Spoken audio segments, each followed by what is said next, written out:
means that we are very culturally connected to our roots, and we like to consume what's more native and what's more known to us.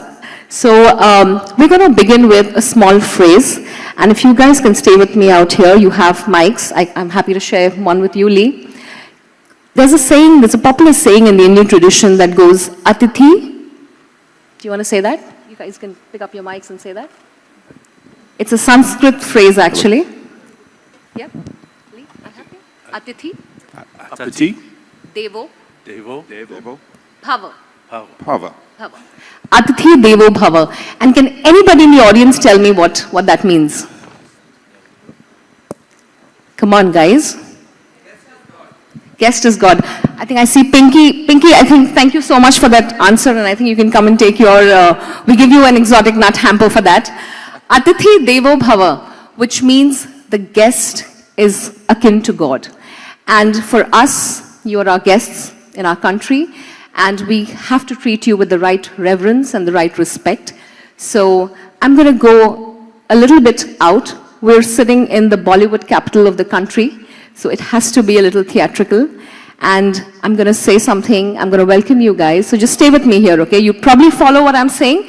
I'll try and put a little bit of English here and there, so you follow through. Just stay with me on this one, okay? So here goes. Deviyon aur sajjano, ladies and gentlemen, देवियों और सज्जनों, मेवा India 2025 में आपका स्वागत है. हमें बेहद खुशी है कि आज आप हमारे साथ यहाँ मौजूद हैं. Did you get any of that? No. A little bit? Did that? Okay, that's good. That's good. That's good. Did that sound exotic though?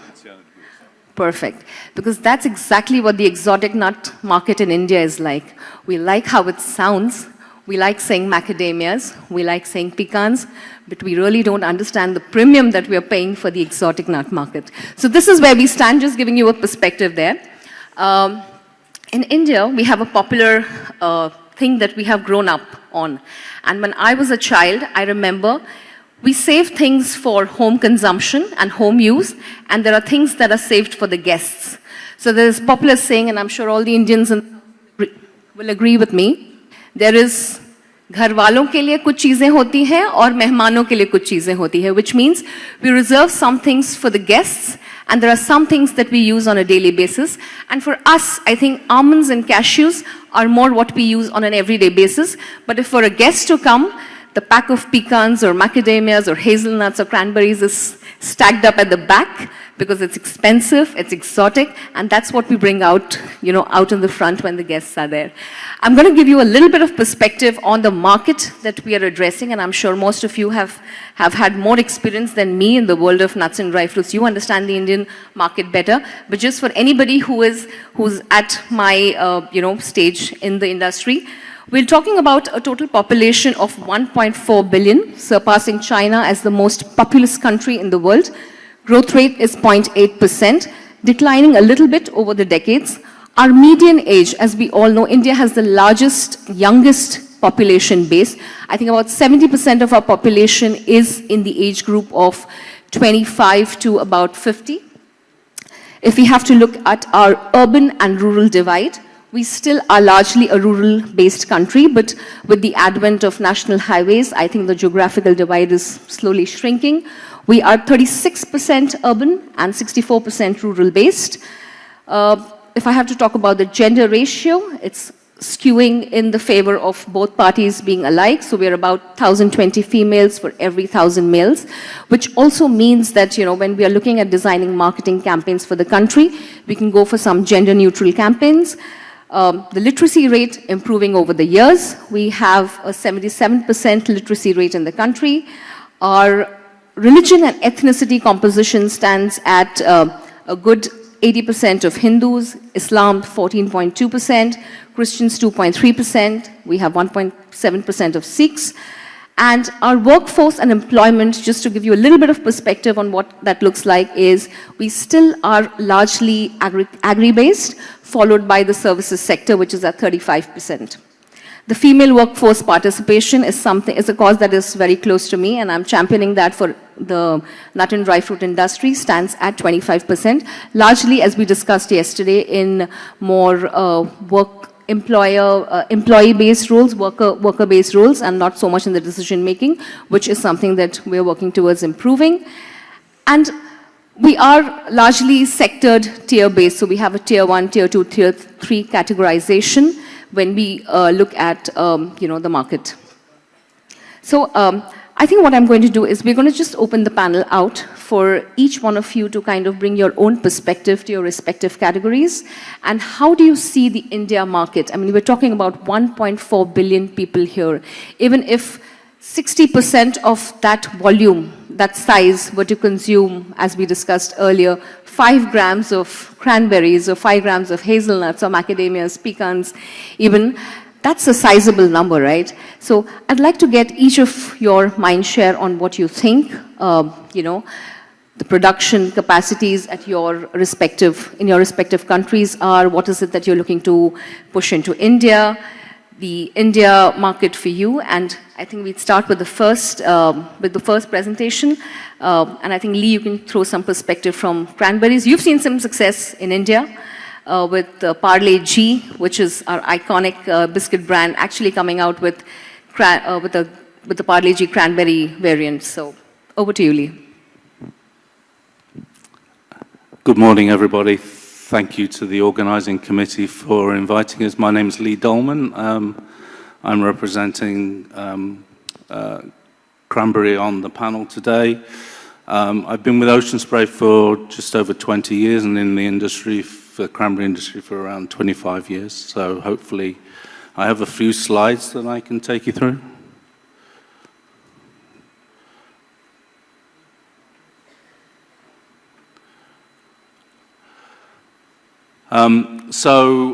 One of the things that I wanted to talk about are the cranberry industry is no different from a lot of the other commodities that are coming into India, and we look at really 4 drivers that sort of dictate pricing and supply within the industry, and those are carry-in, crop, demand, and capacity. As we're a manufactured dried fruit, in other words, our harvest every year in North America is between the middle of September through to the end of November, and counter-cyclical in Chile, which is in the south of Patagonia. The crop year for us finishes at the end of August, and so as a manufactured dried fruit, we have to make sure that any of the carry-in fruit that comes in, they're sufficient to allow us to meet production until new crop can be used, which is towards the end of November. Carrying in this past year, from 2024 into the 2024 crop in the middle of September, was flat to the previous year. And we're kind of quirky in the cranberry industry. We measure, we're a bit like the oil industry, we measure quantities in barrels. A barrel is 100 pounds of fruit or 45 kilos. So carry-in was 4.1 million barrels, which was sufficient to get the industry through September through to the end of November.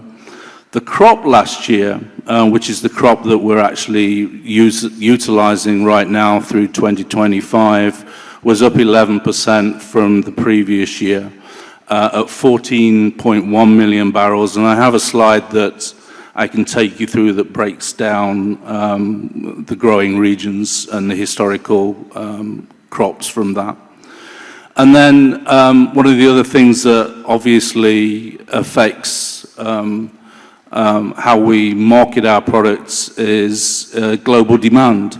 And global demand has increased post-COVID, through COVID and post-COVID, but in the last 18 months, as the world has started to recover from high inflation around the world and a lack of innovation and R&D and launching of new products, in the last 18 months, we've seen considerable demand for sweet and dry cranberries globally and also here in India.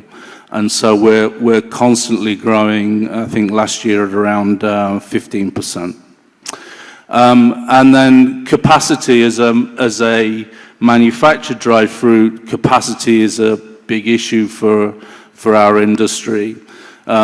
up until the last 18 months, drying capacity has been at around 520 million pounds and has been underutilized by the industry until now.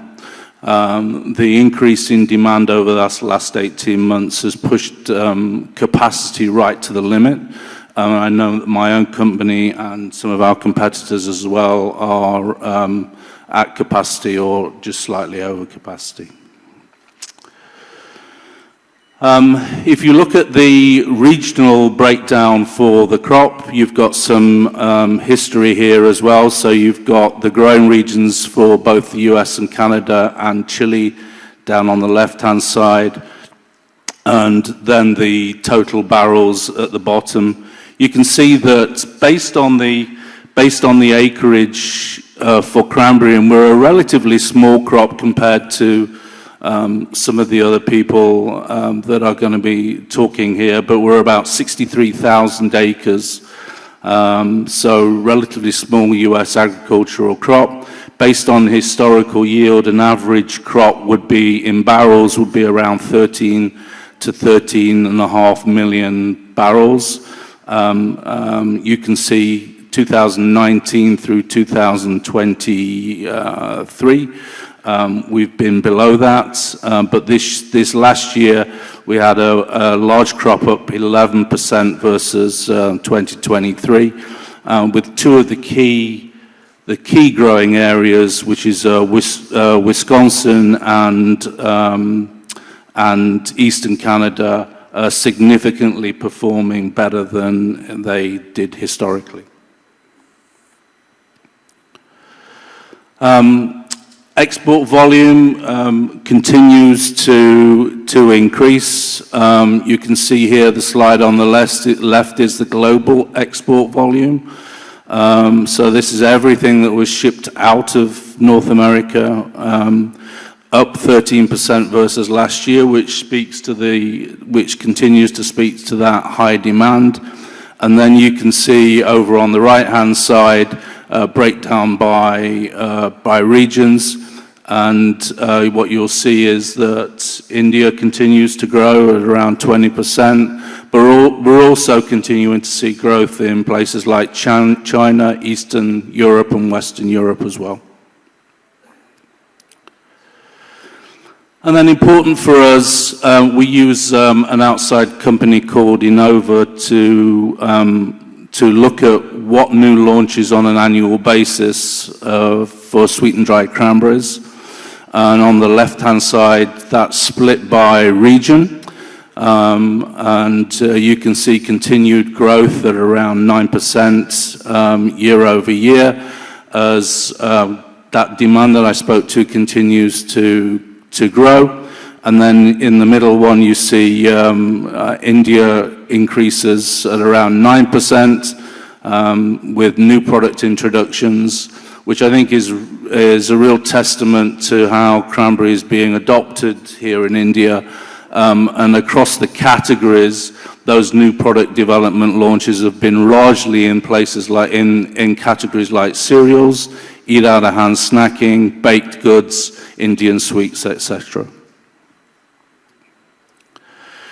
And then just a little on food trends. We look at and we see five food trends here that we're trying to come in on the back of.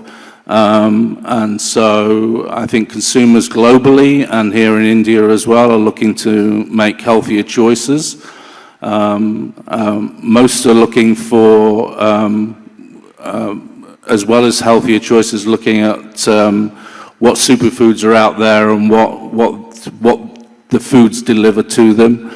Snackification of food is something that is really I'm seeing quite a lot here over the last 2 to 3 years in India. So portability of eat on the go, eat out of hand snacking has become much more relevant with online sales and even the quick service delivery that you have here, having something that you can order and then having something delivered within 30 minutes are big growth areas that we're going to focus on as a business as well. Thank you.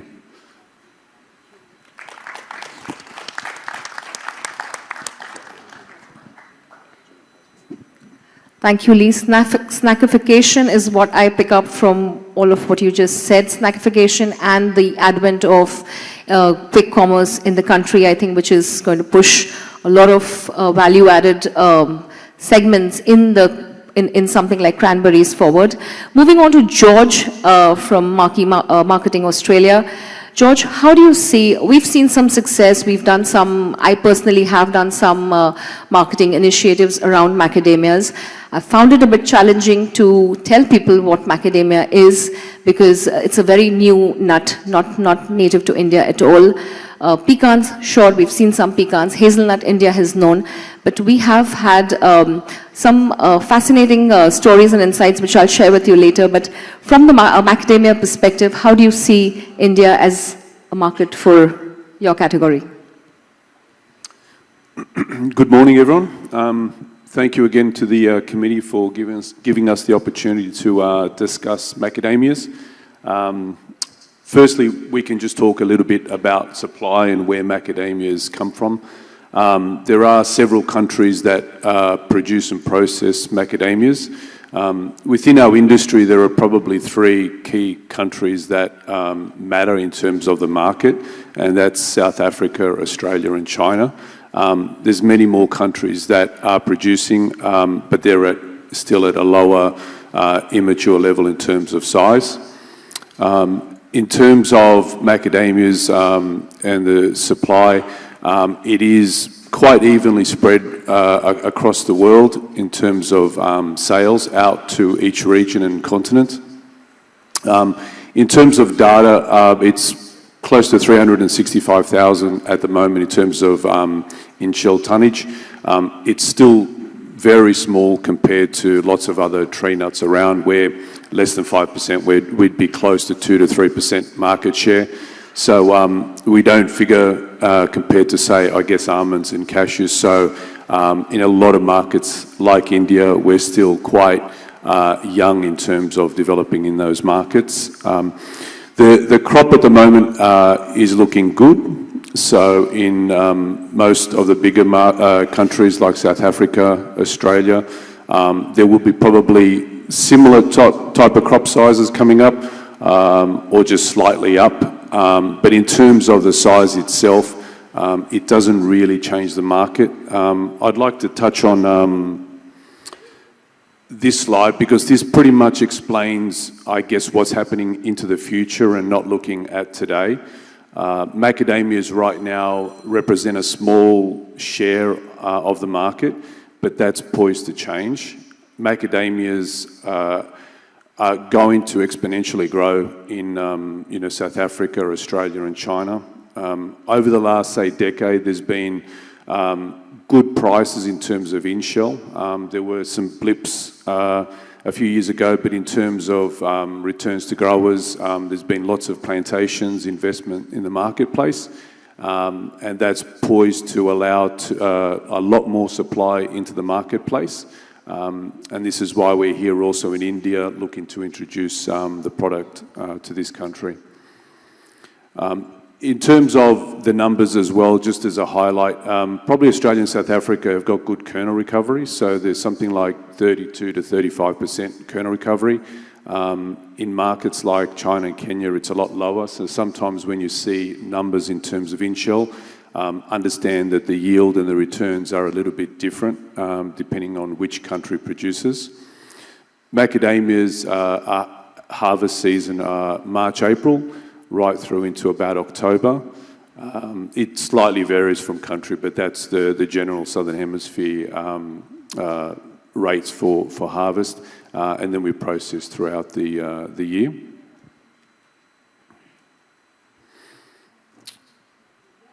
In terms of macadamias, I just wanted to show its versatility. Macadamias can go across a lot of categories. Australia is the largest consumer of max per capita, and it's only at about 150 grams. So it's got a lot of potential around the world. The largest markets are China, US, and Australia, Japan, and Korea. there is scope that India will be a key market and up there with the likes of China in the near future. And we'd hope to see macadamias in a lot more categories than just the snack market itself. So specifically for India, we are going to talk about, I guess, issues and challenges in a moment, generally that our industry and others are facing. But we do view India in a similar light to China. The markets are very similar in terms of population, the state of the market, and where macadamias were, say, 10 years ago. In China, it was relatively a small part of that market, and it's grown tremendously in the last 5 to 6 years. And we see that type of growth for India as well. It does take time. So India will not grow tomorrow or next year, but definitely being here, getting the product out into the marketplace, into as many people's hands as possible to try the product, will essentially help us grow this market, and there's no reason why it can't be the next China. In terms of, I guess, entry strategy for India in particular, it will most likely be both a kernel and in-shell market. Both will be introduced into the marketplace. They'll have different purposes. There'll be different price points for in-shell and kernel. To give you an example, in China, the predominant sales are for in-shell, but there is a lot of conversion happening into kernel, and that will most likely be the trend for India as well. And there's a good lead-in the sense that almonds, cashews and other nuts are well known in India. So we are embarking, I guess, on a journey where there is a country that likes the product. They would actually see that in that comparable to an almond, cashew, even though it's a premium nut, it's something that will be well accepted in the marketplace. And in general, India could also expand into other markets. Macadamias are used around the world in ice cream, chocolate, baking, and there's no reason we can't exploit those categories locally here in India as well. So that's our macadamia snapshot, I guess. Thank you, George.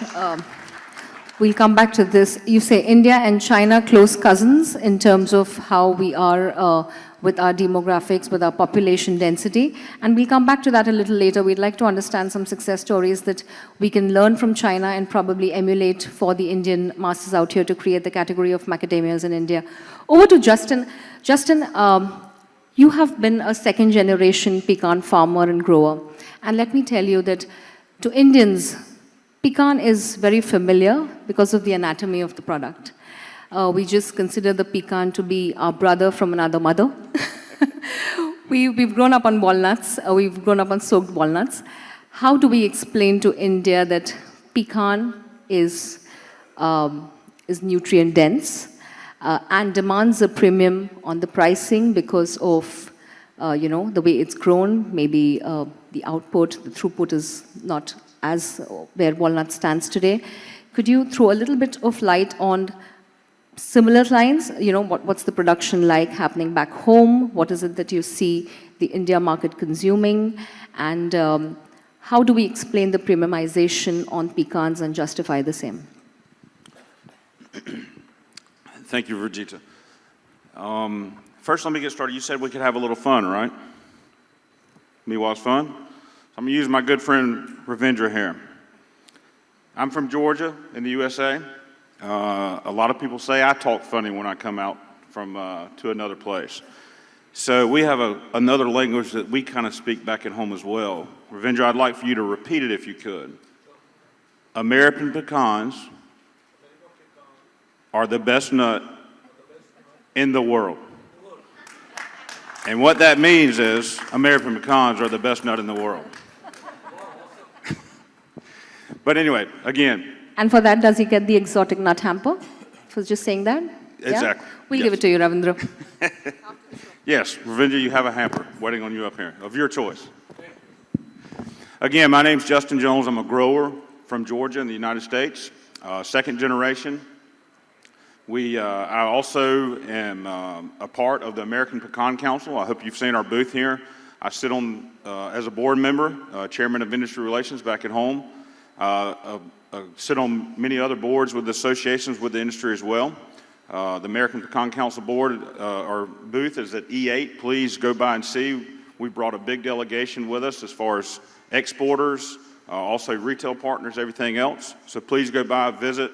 Really great folks. All of them are great friends of mine from all over the states, not just Georgia, but pecans are grown in 15 states throughout the United States. So, a little bit about our crop as well. The crop typically blooms in April and goes through all the way through September is when we typically start harvest on some of the early varieties, and harvest goes all the way through October, November, with the goal to try to finish harvest by mid-December to Christmas. Again, as I mentioned, it's grown across the southern third of the United States in 15 states. And we'll go ahead and start the slide here.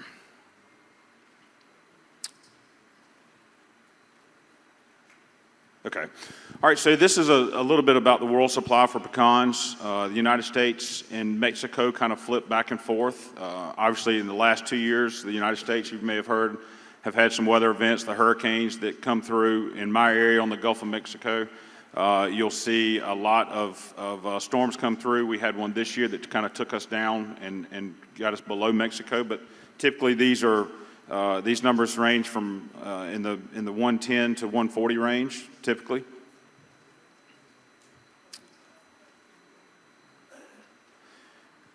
This shows a little bit about where our nuts are consumed throughout the world. United States being one of the biggest consumers of the product, with Mexico and China behind that. Again, I want to mention our marketing. So the American Pecan Council, APC, which is our international marketing arm, we recognize the opportunity in India with our nut. Our nut matches the Indian culture so well because, one, it's a great snacking item. In the United States, the nut has always been used as a confectionery or an ingredient based, but with the modern age group that's coming along now, they're thinking healthier, they're thinking snacking, and so we have started moving our marketing towards that same window as well. When we started looking at the Indian market, so many similarities in that matter because the culture of food here is very deep. The nuts can be put into a lot of different recipes, a lot of different foods, whether it's being on the dessert side or the main course side, and then of course the age group that we spoke about as far as the healthiness side of the nut. We can match toe-to-toe with any nut out there as far as the health benefits, and that speaks volume to what our marketing is doing. These are some of the places that we're actively marketing, obviously domestically, but also internationally. As of last year, we have amended our budgets, and now India is our largest expenditure as far as our marketing budget. So we're coming. I was in India last April at Delhi on a reverse trade mission. A lot of you all were here. I stood up and I said, the American pecans are greatly interested in investing in this country, and we will be back. And there was a great delegation that was with us then. There's also a great delegation that's came with us now. And so I hope all of you have had a chance to, we've put a sample. Again, I'm co-owner of Zorro Pecans. This is a brand that we launched in the United States, and it has had just great, tremendous success. Trajectory of sales look great. We've put a packet on everybody's table. We've got a sample of our bags out there. I would be remiss if I didn't say that. That's the salesman in me. But anyway, I want to thank you all again for hosting us and allowing us to speak on our product because we do think this is the best nut in the world. So. Thank you, Justin. You say India is a focus market for you in terms of marketing spends, and I'd like to say we're more than happy to hear that. Moving on to Colleen. Colleen is from the Hazelnut Marketing Board. Colleen India knows hazelnuts a little bit more than it knows, the other nuts, because I think for us, hazelnut has always been an ingredient product. It has paired very well with our chocolates. And a lot of companies, a lot of brands in India have done significant amount of work in incorporating the nut into our chocolates and pastries. On that front, how do you see, again, what's the production like back home? How do you see India as, a promising market?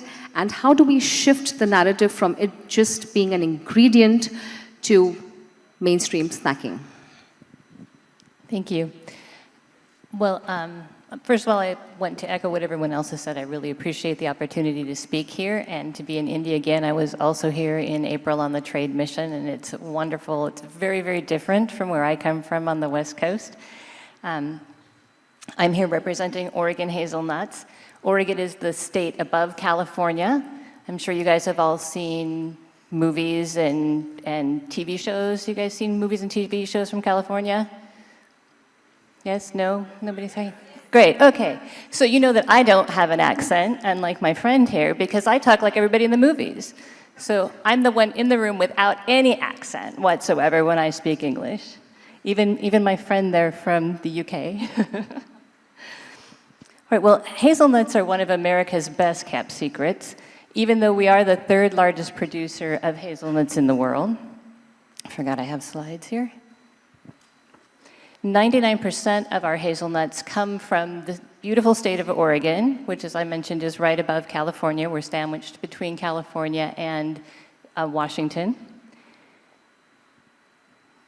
Hazelnuts have grown there for centuries, actually. The Native Americans used hazelnuts, so we've had them for a very long time. But it's only been in about the last 100 years that we have had commercial hazelnuts. And we kind of plateaued off in the 60s at about 100 growers on 30,000 acres, getting 30,000 tons per year of hazelnuts. And then about 20 years ago, the industry decided there was a lot of demand for hazelnuts, and we wanted to grow. And they convinced a lot of other farmers in Oregon to start planting hazelnuts, and now we've grown tenfold, so we have over 1,000 growers. We are on 96,000 acres, and in the 2023 crop, we had 84,000 metric tons. I can't get this to advance. There we go. Sorry. And so now we have a lot more hazelnuts than we've had in the past, so we are looking for new markets to send them to. In the past, when we were just at our 30,000 plateau, we shipped 60% of those right off to China. We have very large hazelnuts, and China really prized those for the Chinese New Year because they thought that they brought good luck to people, which is a really nice kind of history to have. But the market has changed now. It's a more kernel market. And with that change, we've developed new varieties for people to use.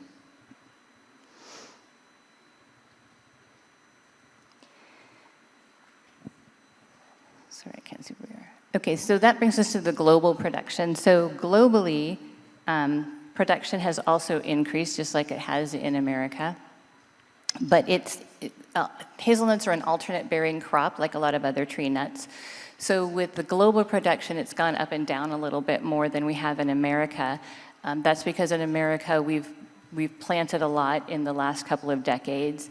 We've planted a lot just in the last 5 to 7 years, and it takes about 10 years for a hazelnut tree to get to full production. So we are still growing in America, and we haven't seen any of that roller coaster ride like we've gotten. Turkey is the large guys in hazelnuts, and so when theirs go up and down, the global production goes up and down. We are the third largest producer of hazelnuts behind Italy, but we're gaining. This year, I think we might actually overtake them, so all the numbers aren't out yet, but I'm very encouraged by them. And I think that we now have a very stable market, and which we didn't have before because we were so small. But now we're large enough that we have enough hazelnuts to go out to the world.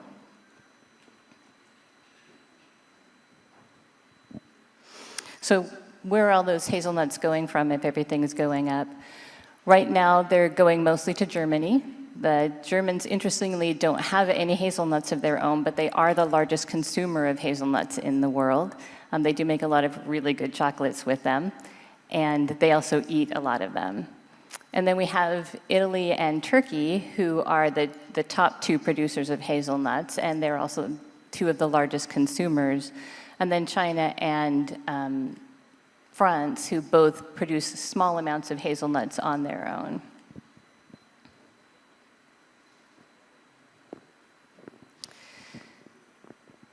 So with all the extra hazelnuts that we have in America, we are turning our attention to expanding our markets, and we are starting here in India. As we've heard, the Indian market is a wonderful place for us to be. We see a lot of promise here. And Indians know that they want to eat healthy and that tree nuts are very healthy. They have a lot of protein, all tree nuts. They have a lot of protein, fiber, all the good things that you need. Hazelnuts themselves have a lot of vitamin E, which is very healthy. It's very good for your vision, blood, bone, and skin, and also antioxidants. And then one of the things that we were tasked with as speakers was to talk about innovative things that we're doing in other countries and how we could bring those here as far as marketing purposes. And for us, we are really starting our expansion in India. So our innovation is coming here. We started by partnering with Antar Advisors, who represent us here in India, and we've put together some wonderful trade baskets for people, showing all the different ways that hazelnuts can be, the forms that they come in. So not only do we have kernels, but we also have sliced and diced and meal and paste and oil, and we put all those projects together into a box that we gave to people. We've also attended trade shows like this one. We have a small social media presence right now because we're looking for more buyers to have the hazelnuts here so that we can have them available for the consumers before we start sending consumers to get them.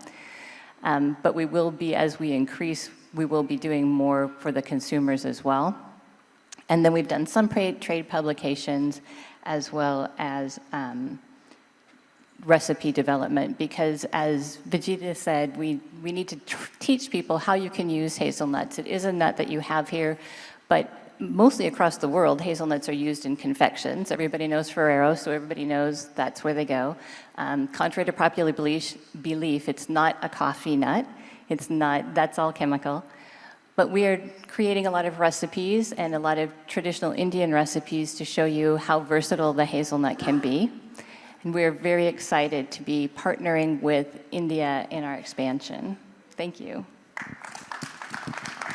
Thank you, Colleen. You mentioned that Germany, Italy, and Turkey are the largest consumers of hazelnuts. Any insight on the form that is being consumed in these countries that we could learn from? Is it more trail mixes? What format of hazelnuts? They do go in trail mixes, but typically they are used as an ingredient nut. So yes, really, the world really uses hazelnuts in confectionaries. Sure. So sweets, which I know people in India love their sweets, yeah. As well as things like chocolate and dessert-based things. Sure, thank you so much. I move on to Hassan Osman Sabir. Sabir is from the Turkish Hazelnut Board, and he's going to talk to us about how, firstly, how different are Turkish hazelnuts from the Oregon hazelnuts? I'm going to start a little bit of a, should we do that? What's better? What tastes better? Thank you for the organizing committee, and being here is very good, first of all. Turkish hazelnut has different varieties. Oregon has as well, but we have some unique varieties with more fat content, which is giving better skinning after roasting. That is the main challenge of the Turkish hazelnuts. And also one other thing, for example, if you talk about yield content, I mean the kernels to yield to the shells is very high in Turkey. Overall in the world is about 51 to 52%. In other countries, it's coming down to 40%, 38, 45, some new varieties. But for example, in Turkey, we have some varieties going up to 56 to 60% kernel yield. So that is giving a difference, mainly because they are much thinner shells. And also, technically speaking, because we have a very long place where we are growing hazelnuts with different altitudes, so we have different, very different varieties within different cities. So that is giving also another challenge. And total quantities, of course, much higher in Turkey, and the total consumption is also very high in Turkey, which is we are really traditionally consuming all nuts in Turkey very high. Actually, it's not only hazelnuts. The walnuts are very high, almond is high, cashew is increasing. Turkey is also another nut country. I mean, like India. Actually, culturally, both countries are having in their daily consumption the nuts. So that is why we are looking as India a very promising country for the future. So that is why we are here actually promoting Turkish hazelnuts, because it is really a lot to do. We don't want to be in the future, maybe in this exotic nut part, will be in the special part for the hazelnuts where when we reach to much bigger consumption values in the future in India. So let me talk more about the Turkish hazelnuts. I think everybody knows a lot of statistics about the Turkish hazelnuts, but I can tell you where it has been grown in Turkey is mainly in the northern part, Black Sea region, at the coastal side of the Black Sea. And there are main cities like Ordu, Giresun, now Trabzon and Samsun, and then now we have the western part. So there are actually two different varieties made in different sites of the Turkey. So that is giving some differences in the for different usage, which is very important because, for example, for the main confectionery companies, they want less fatty hazelnuts because for the shelf life issues. And for the snacking, we have more fatty hazelnuts, so all different regions growing different varieties. That is giving us a better marketing for different usage. And we come to the total production, it is actually much more stable. The Turkish total acreage is already staying stable because it has already reached certain values. Now the production changes coming more from the more productive orchards. We have the orchards, more than 600,000 different orchards, 600,000 growers. So it is not like other countries industrial, it is more traditional growing activities. That is why day by day, when there are better farming done in the farms, we see much different yields. So in Turkey, total yield production per yield for the 1,000 square meters is about 90 kilogram. I think it is much higher in other countries, up to 250 kilogram. But within Turkey, we have the farms doing 300 kilogram. So that is the challenge coming in. Last 3-4 years, we see the more stable and increasing capacity of the Turkish hazelnuts. So that is the only way actually to reduce the cost of hazelnuts, because in Turkey also it is much different than other countries. The farms are hilly, and you cannot really make the automation easily. So you need to find a way to reduce the cost, is the reducing the picking cost or increasing your total production. And total production side is easier at the moment, and it is for the ones who are putting more effort, they are getting their benefits very easily in 1-2 years' time. If we come to the total crop, which has already shown in the other charts, I think we can pass on. And this is the same kind. We can say that there is challenging countries coming into the production is Chile and USA last 2 years, because Georgia and Azerbaijan is staying stable. Italy is also not going up anymore because of the weather problems they are facing last 2-3 years. Turkey is doing bad, not bad, very good. I mean, in the past it was around down to 400,000 tons. So if we look at last 40, 50 years, it's doubled. So that is showing us that there has been a continuous increase in the production. And a good thing is that there is a continuous increase in the consumption as well. Because when we look up to the export figures for whole countries, of course, at the end, something is coming into the hand of Turkey, because Turkey is the largest producer. But from, for example, 23 crop, we have nothing left. So 22 crop only left in the hand of the government organization. It is now on the sale. So maybe we will arrive into the 25 crop, not much in the reserves. That is important to know.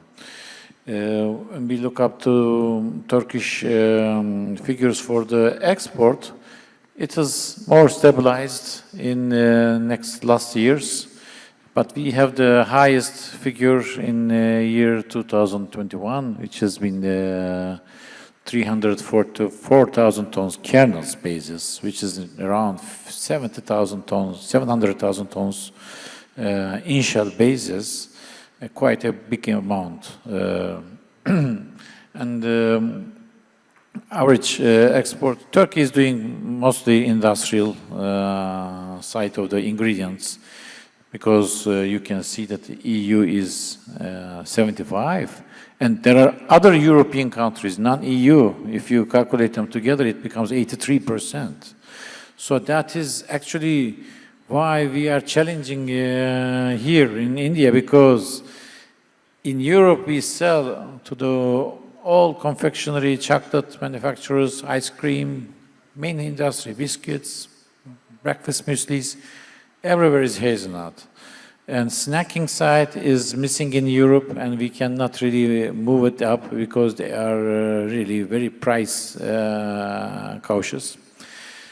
But in India, we see that culturally they are looking for the different nuts, and they are ready to pay for the value, because there are really very much health benefits of the hazelnuts in snacking too.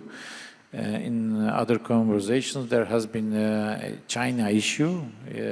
I think China is a role model for the other countries, because there has been a lot of promotion campaign going on, but suddenly they pumped up and they started to eat a lot of nuts, and including hazelnuts, and increasingly every year.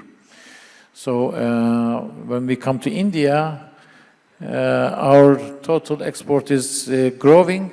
Last 3 years there are more growth, but we are comparatively very low compared to other nuts in India. So that is why we are looking to be in a position of other nuts like almonds, walnuts, cashews. We cannot supply that much if they eat that much, but 10% will be enough, as much as they eat other nuts. So Turkey will be growing in India. I think whole consumption of hazelnuts will be growing in India for everyone, because it is already very low.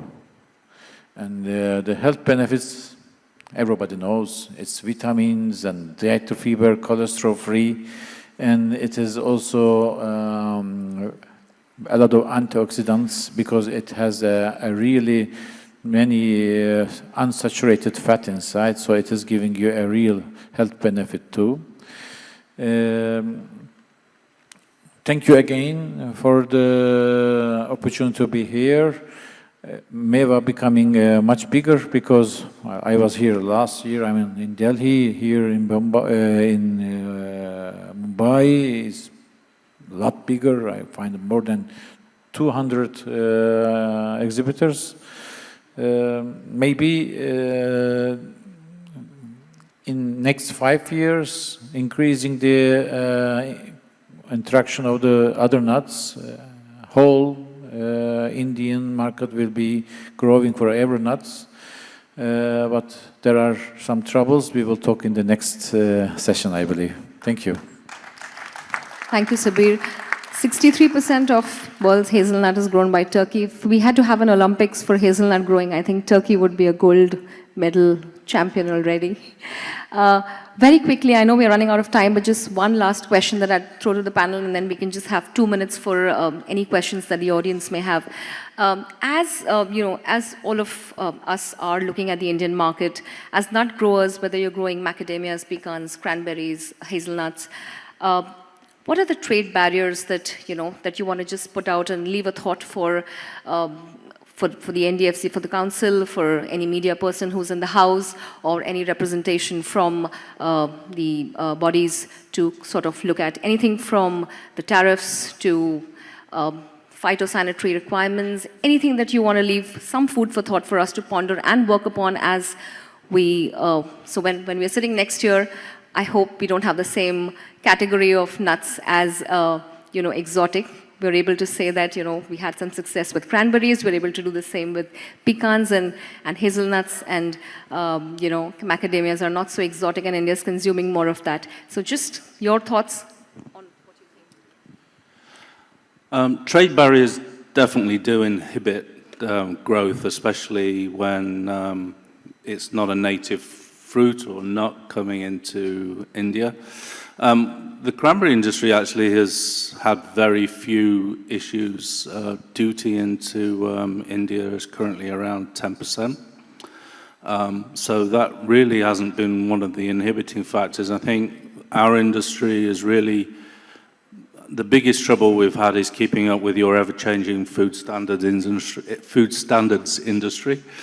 And for a product that is high in acid, we don't typically, globally, for our global customers, do micro-testing, and that's a requirement here. So it just creates internal issues in terms of production for us, but it doesn't really inhibit the growth in the business. So I think, unlike my colleagues on the rest of the panel, I think the cranberry industry doesn't really have a huge amount of issues, just trying to sort of combat the ever-changing food standards industry. In terms of macadamias, our experience is a little bit different. There have been some challenges, namely I guess the trade barriers from a duty point of view. So when we say exotic nuts, if you have a 45 or 50% duty rate on your product, it automatically becomes exotic. In terms, that is now, for Australia in particular, that will be reduced down to 0 in the next few years. It's already halved in the amount. So that is, I guess, a good opportunity, and the timing is right.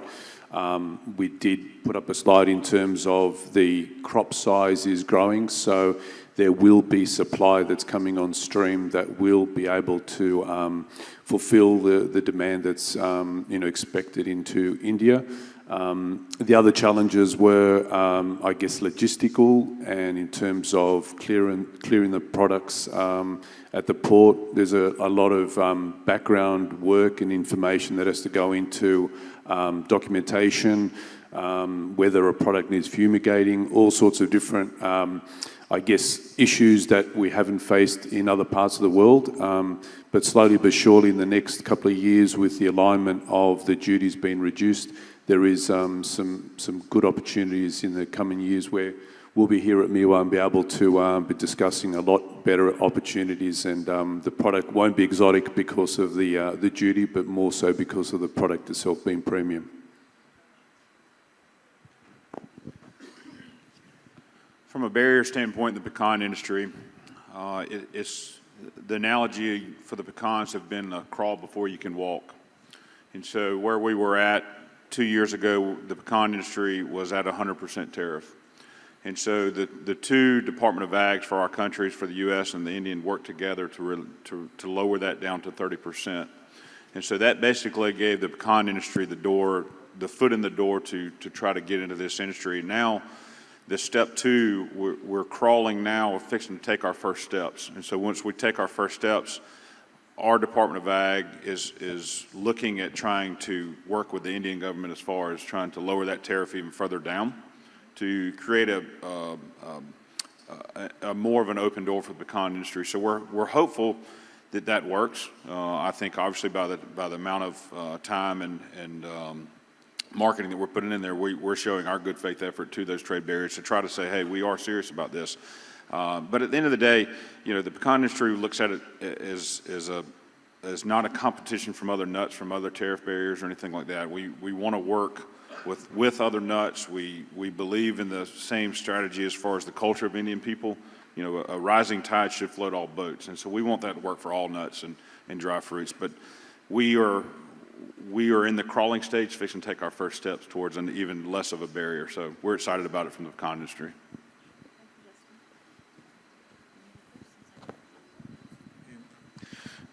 We have the same issues.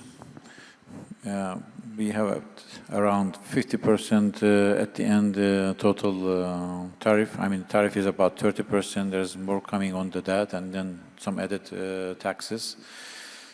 The trouble is that because hazelnut is high price, so when you have the tariff with the percentages, the price is becoming much, much higher comparatively. So maybe in the first phase, if they cannot reduce the tariff, they can make it something, per kilogram. So that would be more rational, so that at least the price differences will become less as a first part. I am not very optimistic to change in the tariff because there are some other things behind that, not only hazelnuts. But that is something good, because with this high tariff, if we are trying to do something and if we become a bit more successful in future, when the tariff is down, we can make it much, much better. So I'm just looking from the positive way, just to be more positive for the future. Thank you. One other thing that hazelnuts faces is that India has a requirement on our in-shell or our raw hazelnuts to be fumigated with methyl bromide, which the United States doesn't use anymore. And so that's one of the things that we have been actively working on as an industry, is to try to find other ways, because other tree nuts don't have that requirement. And so we'd like to try to get that requirement lifted for us. Thank you, Colleen. Thank you, everyone. The Nut and Dry Fruit Council of India is here. Mewa 2025 is here. As we rightly have been hearing from yesterday, the mission of the NDFC is to unify all the stakeholders, in the supply chain of nuts, dry fruits, and berries, enhance availability, promote consumption, and drive economic growth for India and for world over. I think we have some key council members sitting in the audience here, and they've heard you, and they've heard you right. Next year, I think we'll have many things and a lot more success stories to share. I think we're taking back a lot from this panel. I thank you on behalf of the NDFC for coming all the way from different parts of the world and sharing your precious moments with us. Thank you so much for all the insight. Thank you. A big round of applause, ladies and gentlemen, for this amazing, exotic, and very eclectic panel. Thank you. Thank you so much. And ladies and gentlemen, with this, we encourage our panelists to come together for a group photograph. We'd, of course, like to have an opportunity of also inviting to the forum the Trade and Investment Commissioner of Australian Trade and Investment Commission. Let's call upon none other than Mr. John Southwell on the stage. Let's give Mr. Southwell a warmer round of applause as we welcome him. Thank you, Choyon, for joining us. John, as you're present on stage, first we'd like you to accompany our eminent panelists for a group photograph. Vijeta, feel free to join in, please. Ladies and gentlemen, a fabulous round of applause for all our eminent panelists for joining us on this incredible, and as Vijeta rightly said, an eclectic panel. Once again, a warm thank you to each and every one of them for joining us on the same. Since John is with us on stage, John, if we could request you to please hand over the mementos and the token of appreciation to all our panelists. But of course, we'd like to get a group shot first, with all of them being in that frame. And I think it's always encouraging to click those photographs, post it on social media with the hashtag Mewa India. With that being said, let's bring the token of appreciation, the mementos on the stage. Can we request the team to please bring that on? John, we'd request you to further help us with the felicitation. First, Ms. Vijeta Gaudi in one frame. Vijeta, if you can please step forward with John. So John is going to be presenting the memento to Vijeta. Let's give them a big, big round of applause, everyone. Of course, feel free to open the memento and pose it for the photograph however you'd like. Thank you so much. Please open the memento, yes. Thank you so much, Vijeta. And with that, if I may request Mr. George to please step forward. George, thank you so much for all your inputs today. Let's give George a warm round of applause as we thank him for his valuable time.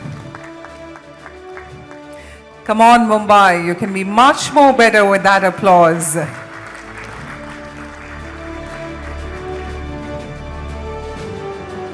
May we request Colleen to please step forward. Let's give Colleen a warmer round of applause for her fantastic inputs on the first discussion of Day 2 of Mewa India 2025.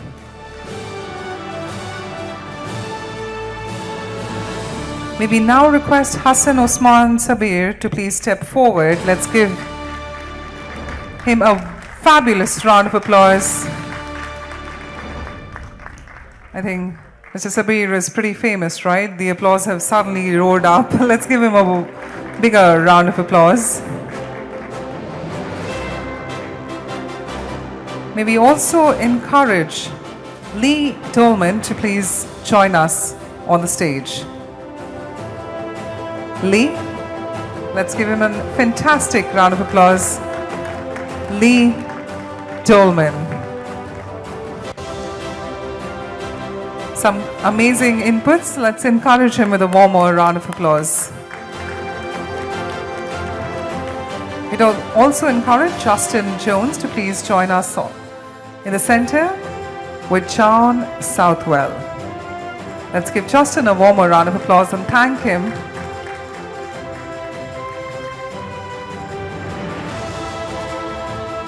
And with that, a big thank you to all our panelists. Thank you for joining us. Thank you for your valuable time. And ladies and gentlemen, since John Southwell is with us on stage, we'd like to now pass on the opportunity. We believe there's something exciting in store for all of you. So John, would you like to educate the audience on the same? Thank you very much. I won't take too much of your time. I know it's been a very late night, I understand, and also it's a very big day today. Ladies and gentlemen, my name is John South. I'm the Senior Trade and Investment Commissioner for the Australian Trade and Investment Commission based here in India. We provide advice, connections and support to Australian exporters. And I'm pleased to announce, and with our gratitude towards the Indian government, that over the last 2 or 3 days, the Indian government has changed some gazettes to enable heat treatment for Australian macadamias into India for the first time. This has been worked on for many, many years, and the previous conditions, I think we were riffing just earlier on around conditions being sometimes challenging for export into India, and this has been something which has been challenging for our macadamia industry, And as a result of this, it actually makes it much more commercially viable, not just from an export perspective, but from an import perspective. And with the Australia-India Economic Cooperation and Trade Agreement, the tariff on Australian macadamias is currently at 12.9%, which is heading down to 0% by 2028, which is a fantastic outcome for Australia's native nut that has 60 million years of history. Thank you very much all, and we'd like to express our sincere gratitude to the Indian government and the Department of Plant Quarantine for their efforts here. If anyone is interested in Australian macadamias, the wonderful Claire Hamilton-Bate, who is at that table just there, will be at the Australian macadamia stall all day and tomorrow. Thank you.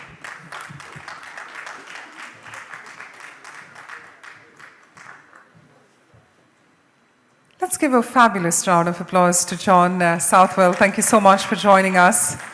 And of course, some great announcement from John. We're excited and elated hearing the same.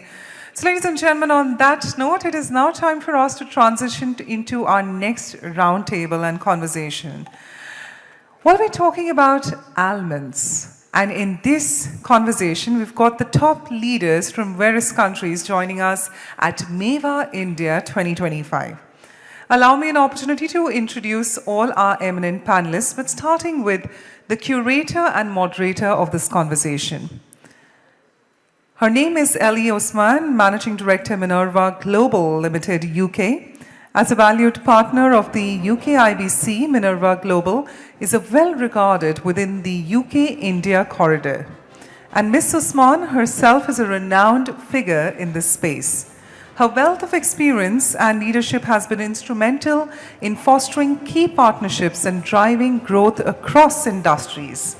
Minerva Global is headquartered in UK and serves as an international joint venture partner to the largest privately owned almond growers and processors both in the United States and Australia. Let's give her a warm round of applause as we welcome her on the stage as the moderator.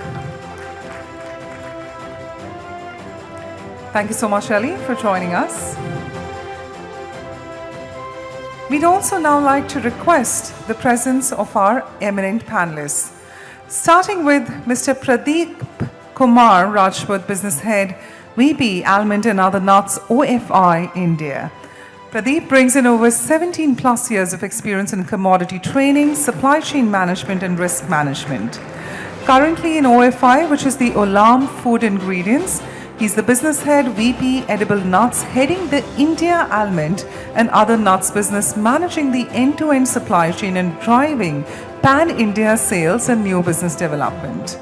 Let's give Pradeep a fabulous round of applause and encourage his presence on the stage.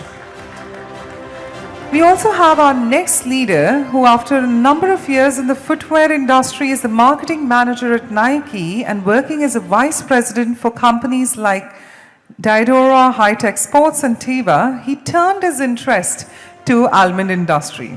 As a director, marketing and communications for the Almond Board of California. He then went to work for the Campus Brothers Farms and has had the privilege of working with the Campus family for the past 21 plus years. Let's give him a warm round of applause as we welcome Craig Dewar, Vice President, Global Sales and Marketing, Campus Brothers Farms. Our next leader joined Select Harvests in August 2021, where he assumed the role of International Sales Manager before being appointed as a General Manager of Sales in July 2023. He's somebody who has a background spanning over 15 plus years of experience in the nut and fruit industry. Before joining Select Harvests, he was involved in an ingredient business in Australia. His career has spanned across multiple business areas. Let's call upon none other than the General Manager Sales, Select Harvests, Ekrem Omer. Come on, mate. Ladies and gentlemen, a bigger round of applause.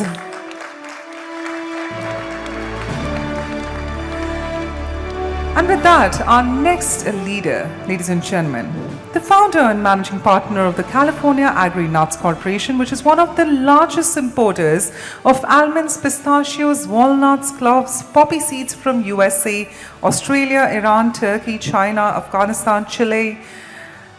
Dubai, Singapore, you name it all. He's also the founder and managing director of TRB Foods Limited, a company engaged in processing of the nuts, spices, ingredients, catering to the whole Indian market in modern retail, e-commerce, festive and marriage gifting segment. Ladies and gentlemen, let's call upon the Honorary President of NDFCI and Managing Partner of California Agri-Nuts Corporation, Mr. Raju Bhatia.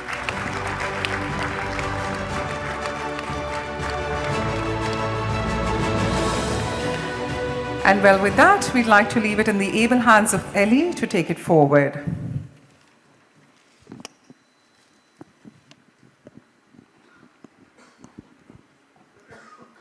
Hello. Good morning, ladies and gentlemen. It's lovely to see you this morning, and thank you very much for joining us today. The Almond panelists and I are delighted to see you all here this morning. We will look this morning to share some of the insights on the almond industry, and we will do our best to touch on the main subjects. India is one of the largest consumers of almonds globally, second only to the US domestic market. Despite being a major market, capita consumption indicates significant growth potential. We will look to touch on the following subjects: global production and supply trends, almond imports and market growth, the impact of organized retail trade, production and pricing, and then we will follow to return to market growth. And we hope to leave a small moment for some questions and answers at the end of the session.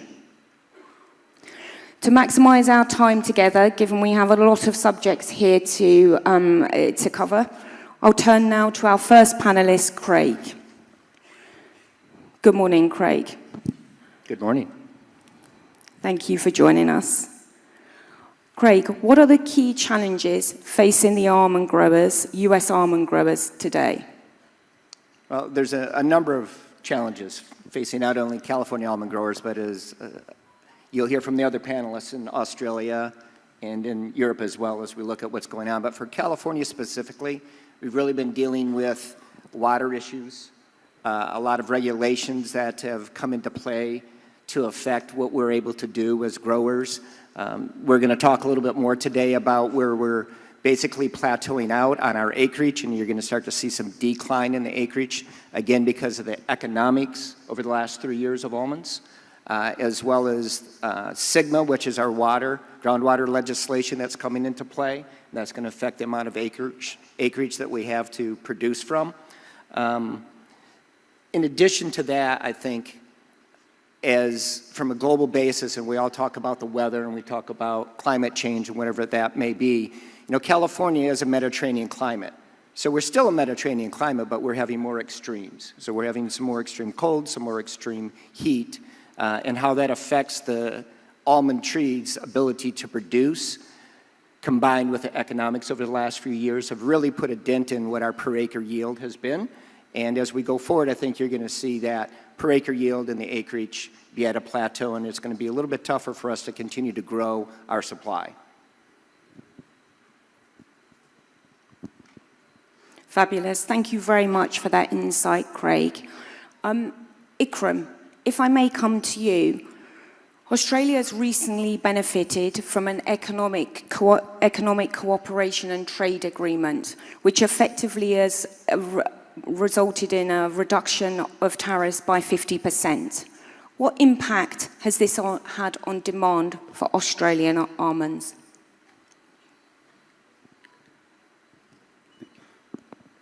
Thank you, everybody. I'm really honoured to be part of the panel and really honoured to be invited to Mewa as part of this almond panel. In terms of the economic agreement with India and Australia, we've seen significant growth in the Indian market. So, you know, looking at the 2023 to 2024 crop sales, we have seen an increase of 14% in the Indian market. But we haven't just seen that for the in-shell variety of almonds. We've also seen other products coming through, including the kernel varieties, which has also developed new markets in terms of manufacturing, value adding, and also retail demand, where we're now seeing new varieties on retail shelves, not only for the nonpareil variety, but also for our pollinators. So we've seen really advantageous with the hectare agreement, and it's been really profitable for both parties, for us to grow in the Indian market. Thank you very much. And I think your slide appeared just at the end of that. And Craig, I have to apologise. You did that. You did that without your slide there, but there you go. So I'm hoping you can see if we can just flip back to that. Perfect. Thank you very much, everyone. Thank you. Good morning, Raju. Raju, I wondered if you could please briefly explain the relevance of some of the lesser-known export origins into India, namely Iran and Afghanistan.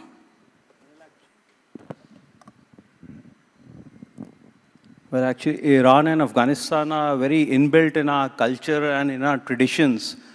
If many of you in the audience who are from India and from this part of Asia, they would recall there was a Kabuli wala who would carry a bag of dry fruits and sell it into the markets all over the country and in the northwest frontier province of India, where I actually and my family hail from. Now, as far as the Afghan almonds are concerned, there are several varieties. Kagzi is there, Gurbandi is there, which are very important culturally, and they are used by the confectionery industry.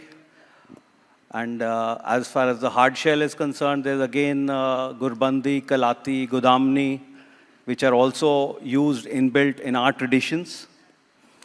In the gifting sector, we have almonds like Satarbai, Abdul Vedi, Khairudini, which you people may have seen during the religious festivals or the weddings or the sagans, the so-called big fat weddings that we have.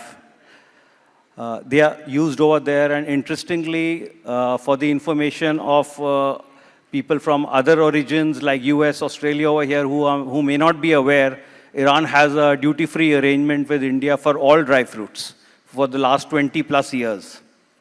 Now coming to Iran, Mamro, everybody must have heard of. That's the premium segment inbuilt in our traditions again and in our marriage sector. That's the premium sector. That is widely used mainly by Marwadis and by the Banya community in the north and the western part of India. That is again very important. We used to have some other varieties of soft shell from Iran. That was manka and some hard shell, which have now withered off with peerless and some other soft shell varieties coming in from US and Australia. So I'd like to hand over back to Ellie. Thank you very much, Raju. So if I could turn now to the second subject we're going to look to cover, which is almond imports. Pradeep, good morning.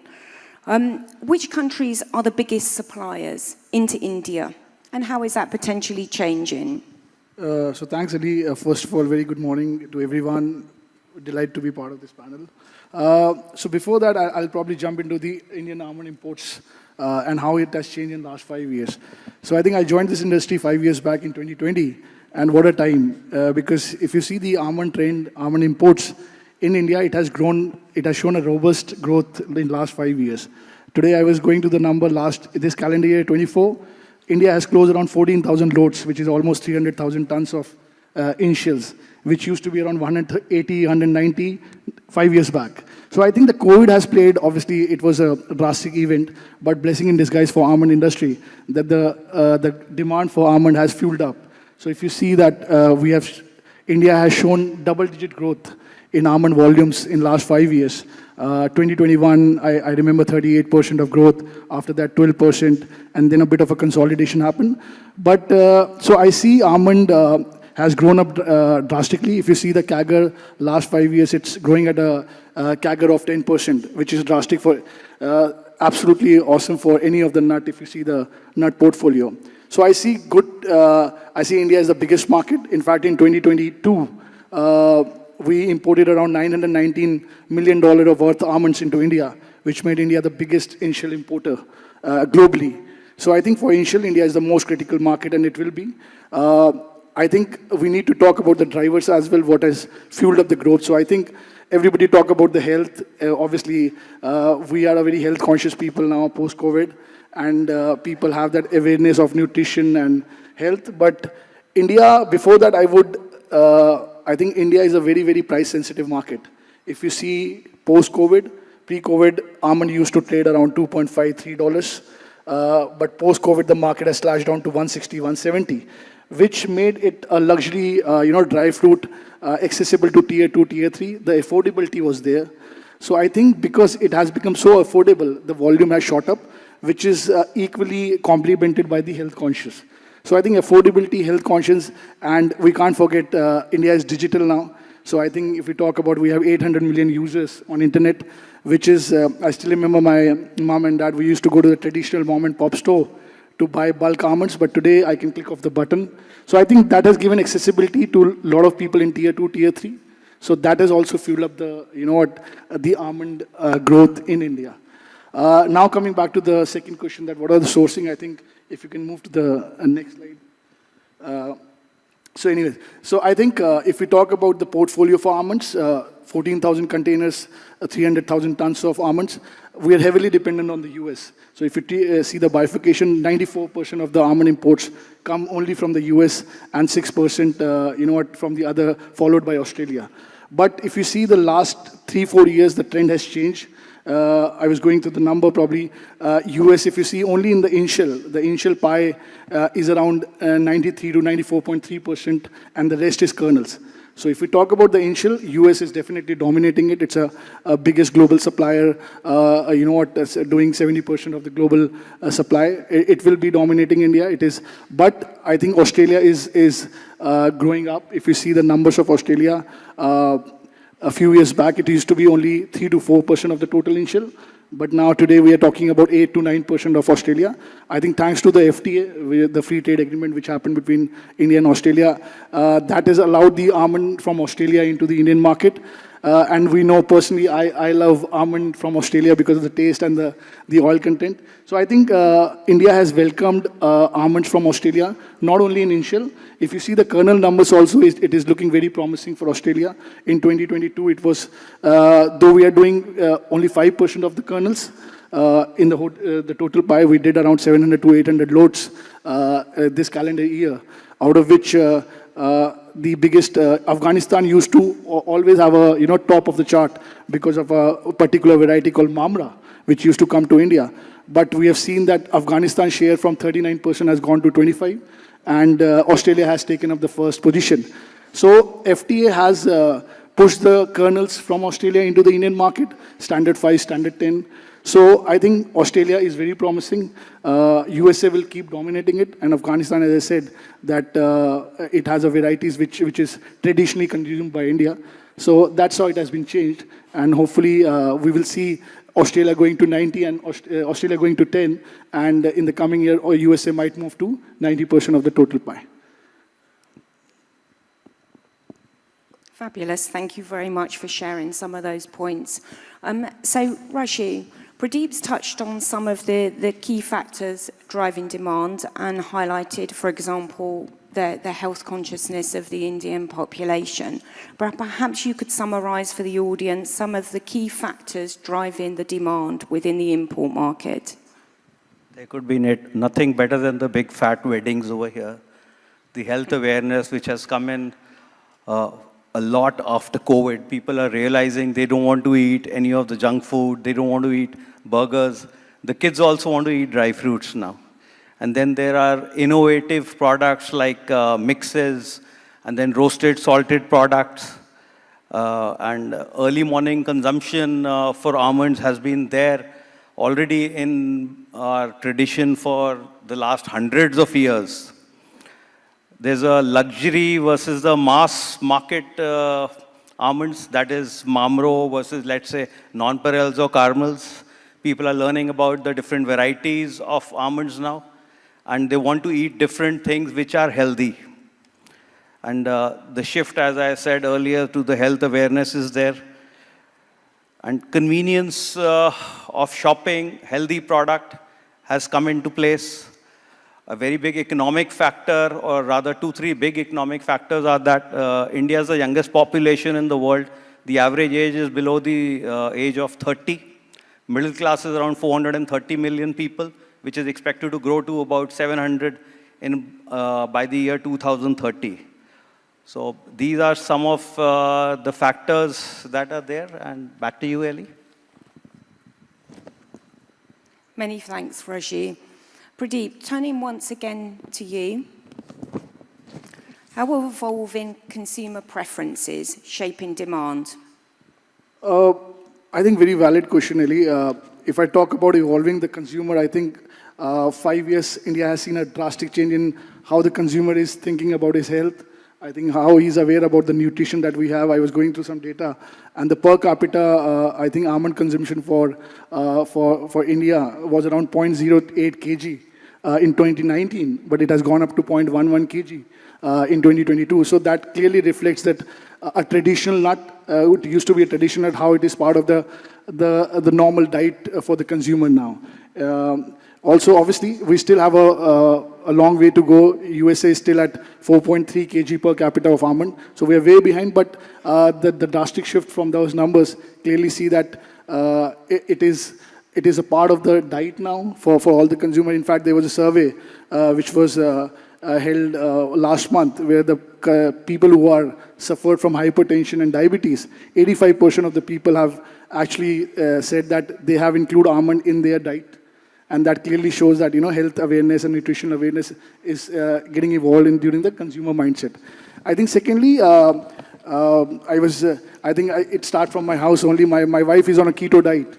So I think keto, a lot of people have now shifted to the plant-based diet where they want almond flour, almond milk, almond butter. So I think that's a very shift from a traditional flour that we used to do. So plant-based diet is definitely increasing the demand of value-added ingredients into it. Thirdly, I believe, as I talked about the retail and the e-commerce, right? I think I was talking about the same number, 800 million users in India. I think that is something which is very, very promising. Accessibility to every customer, tier 2, tier 3, even so, especially in the urban population, which never used to go to the retail shop to buy. Today, urban population is ordering almonds. You know what? I used to binge on a lot of savory and namkeens in my childhood. Today, my kids, they are shifting to nuts kind of a diet. And that is because we know we don't have to buy bulk from the retail shop.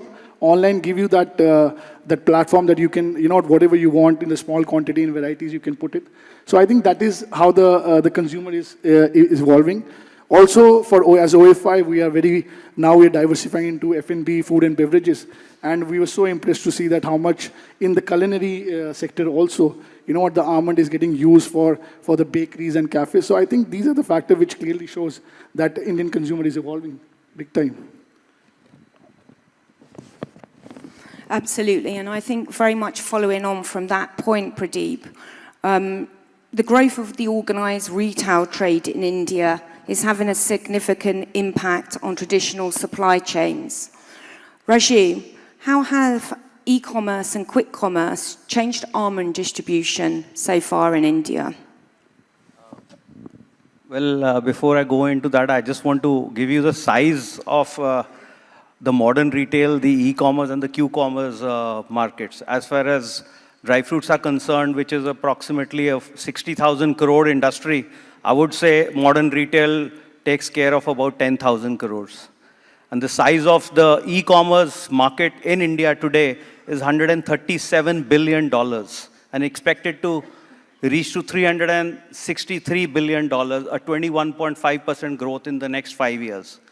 Q-commerce, which is relatively new, is at around $3.49 billion, and we expect to reach $4.35 billion by 2020. That's about a 4.5% growth.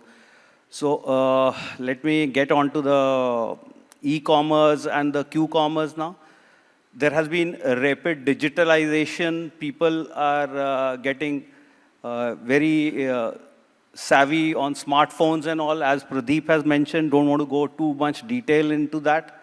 And with the internet penetration of more than 700 million people in India, And thanks to the geo revolution, we are sitting over here in the geo center right now. Tier 2, Tier 3 cities, they are becoming major online shopping hubs. There are families now, nuclear families with husband and wife both working. They don't have the time to go grocery shopping. They come back tired in the evenings. They barely have time to spend with their kids and a little bit time over the weekends. So they prefer to do that even if they have to spend a little bit extra, and there's a convenience and speed to that. So much so that the Kirana stores also are getting, the traditional channel is actually getting integrated with that. They've come up with UPIs, they've come up with credit cards, they've come up with all kinds of payment schemes. In fact, many Kirana stores are now acting as fulfillment centers for the online platforms and enhancing these last mile delivery efficiency. So I think a little bit more we'll probably talk in the next slide. Back to you, Ellie. Thank you. So Raju, you've described how the retail trade is changing, but how is that being adopted by the consumers? Pradeep, if I return to you, are Indian consumers shifting their buying habits and their preferences towards premium and value-added products, such as almond flour and almond butter? As I said, that there's a big shift in the consumer mindset, but also we need to see that India GDP, we will be a third largest in next 5 years, probably 5 trillion economy we're looking at. By 2030, 80% would be the middle class. And the purchasing power, the way it is going up in Tier 2, Tier 3 is commendable. And I think that's why it is not, almond is not only the traditional food we used to eat. People are now looking for variety, like they are looking for value add, pesticide, organic kind of almonds. And we have seen that. I was, in fact, last month I was at a store, Nut Lounge, and I think what VKC has done is something which is a clear reflection of the premiumization. I've never thought that, not going to be so much of flavored and roasted chocolates, and even during the festive season, almond, we used to give a lot of sweets to our relatives, to all the people, but now I was going through one document where saying that 30% of the business has been replaced by the almond nuts. You know what, now people want to give luxury items. They want to gift flavored almonds and everything. So definitely premiumization, as I said. And also, now we have a lot of accessibility towards, again, as I said, that we have subscriptions we are getting on the online platform. D2C is growing up by almost 20-25% of growth that has been seen. So even for the people who used to have, going fitness freaks like probably me, I would have a protein snack. I'm not binging on a lot of other varieties. So I think that is something which is showing that premiumization, and as I said, that India is backed up. It is one of the biggest economy, and we are backed up with the high disposable income. Urbanization is going by a rapid pace. This all culminate into a factor which will definitely push almond from a tradition to a very, very premium product in India. Thank you, Pradeep. Thank you. So Pradeep, obviously you've highlighted some of the potential growth opportunities, and initially we spoke about the capita consumption in India, which is significantly low, particularly if you compare to some other export markets in the world. So Craig, perhaps turning once again to you, effectively we need to get there. So if I may turn onto our other subject, which is production and pricing. So Craig, if I may ask, how are production costs in the US expected to evolve in the coming years? So we've seen dramatic changes in the cost of production in California for not only almonds, but all the tree nuts. But when we look specifically at almonds, we have dealt with inflation just like everybody has around the world. It's gotten to be extreme in certain areas and on certain things. And as we look at what has changed really in California, an example, our PG&E bill, which is our supplier for electricity and power, there's only 2 companies in California you can utilize, and our PG&E bill has gone up 54% in the last 4 years. And they've already been approved to raise the rates another 49% over the next 4 years. So we're looking at a 103% increase in our electricity bill and our gas bills alone. We've seen the cost of fertilizers go up dramatically.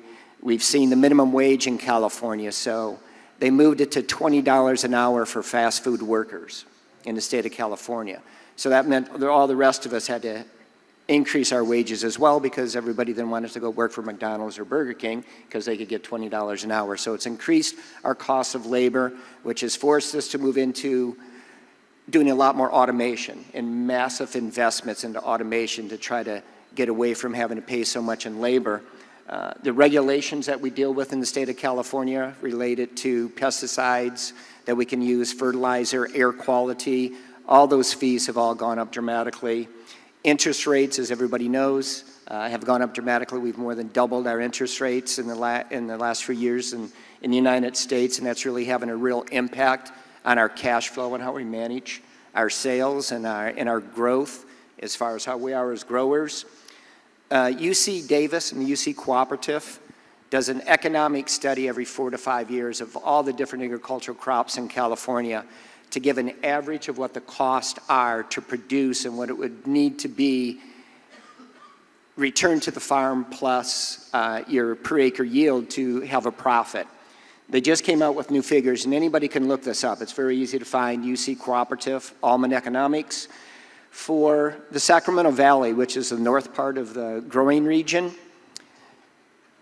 again, this is net return above total cost. Not every grower has the same cost, but this is an average for the northern Sacramento Valley.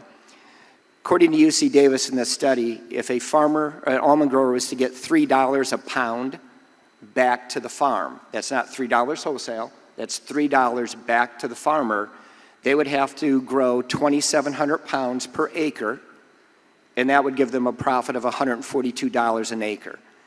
The Northern Valley has never averaged over 2,200 pounds an acre. So you can see from an economic standpoint how this has changed so dramatically. You go then to the San Joaquin Valley, which is one of the highest growing areas. The south part of the state's number 1, the middle, the central is number 2. The San Joaquin Valley, again, net return above the cost, $3 back to the farm. A grower has to have 3,000 pounds an acre to make $152 an acre. Again, everything below that, less than $3 a pound or less than 3,000 pounds an acre, they're losing money still. So there's been a lot of conversation how almond prices have gone up over the last 6 months. That is nowhere near to still covering the cost for the vast majority of the growers in California. And as we talk about sustainability, sustainability is economics as well, that you have to be able to afford to continue to farm. And as California goes, because we produce approximately 80% of the world's almonds, it goes for the rest of the world as well. So Australia, Spain, Portugal, Chile, all these countries in the production is affected by what the pricing is in California. So it makes a really big difference on where prices are going to be and how that's going to affect the supply going forward. Thank you very much, Craig. And just staying with you for a moment, so obviously we meet the morning after a position report has been published on shipments from California. And clearly crop receipts on that are showing that crop receipts are significantly down on what was originally estimated by 3 or 4 probably industry respected, if not official reports last year. And that crop estimate is now looking more likely than ever to be below 2.6 billion pounds of almonds. Craig, if I could then ask you perhaps just to touch on expected crop projections in the US over the next 3 to 5 years. Yeah, definitely. I think, though, first let's touch on a little bit about supply and demand and paint a picture of where we are today. So as you look at, again, that position report, I'm sure everybody has seen it today, it was a very strong report. Great shipments, receipts being down, we're going to be under 2.71 billion pounds, where the estimates were 3 billion and then 2.8. So we're definitely not reaching what was projected to be there. There's a lot of reasons for that, but we're really looking at a very balanced supply and demand scenario right now globally, and especially with California. Because if you look at the position report, you all can see the numbers. If you look at it by crop year, you can look at the numbers. So crop year 1920, California shipped 2.372 billion pounds. In 2021, 2.89 billion pounds. In 21-22, 2.633 billion pounds. 22-23 crop year, 2.564 billion pounds. And in 23-24, 2.691 billion pounds. But we'd like to look at it a little bit differently. We look at it by calendar year. So there was a shift in between 2.3 and 2.9 billion pounds in the shipments over the last 5 years, according to the crop year. But if you take the calendar year, so you take calendar year 2020, January through December, we shipped 2.604 billion pounds. 21, we shipped 2.676 billion pounds. 22, 2.614 billion pounds.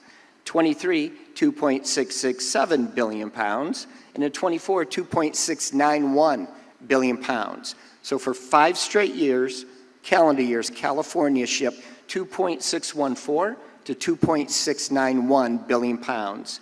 What that tells me is global consumption for California is about 2.6 to 2.7 billion pounds. 5 straight years, calendar year, regardless of what the price was. Is a lot higher in 2020 than it was in 23 and 24. So we shipped about that much. That looks to me, that's where current demand is, right? And so as we look at supply, where do we go? This last year we carried out 502 million pounds. For shipments from January through July of this year, California only has to average 213 million pounds in shipments to end up at 500 million pound carryout again. This last month we just shipped 228, so we're ahead of what we have to do for the rest of the crop year. 500 million pounds is basically the absolute minimum you can have for a carryout to have a smooth transition. If you get below that, prices will definitely escalate because you won't have enough product for a transition. So we go to the future, and what does that show for us?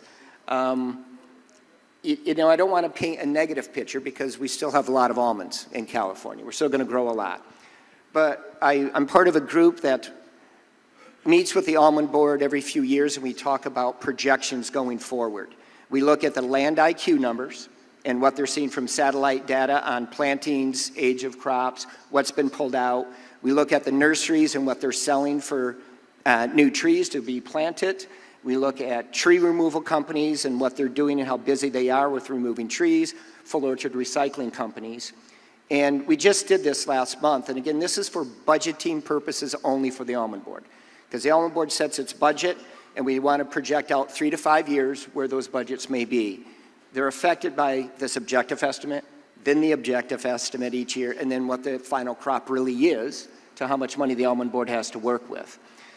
But we got together with this group, which involves a number of us from the industry with the almond board, and our projections for the next 3 to 5 years are 2.6 to 2.65 billion pounds that California will be able to grow. And the reasons for that are SGMA, the groundwater legislation going into play, the economics that we've had over the last 3 years where everybody has been losing so much money, so the replantings haven't been happening, the amount of inputs being put into the crop hasn't been there, interest rates going crazy like they have been. And globally, as we look at that, it's not just California, Australia, you're going to hear from ICRM that has issues with water as well and with growth that's going to be there. Monterey as a variety has some issues that's out there in Australia as well. Spain and Portugal are dealing with weather issues just like everybody else is. So we're really looking at a crop from California that's going to be fairly flat.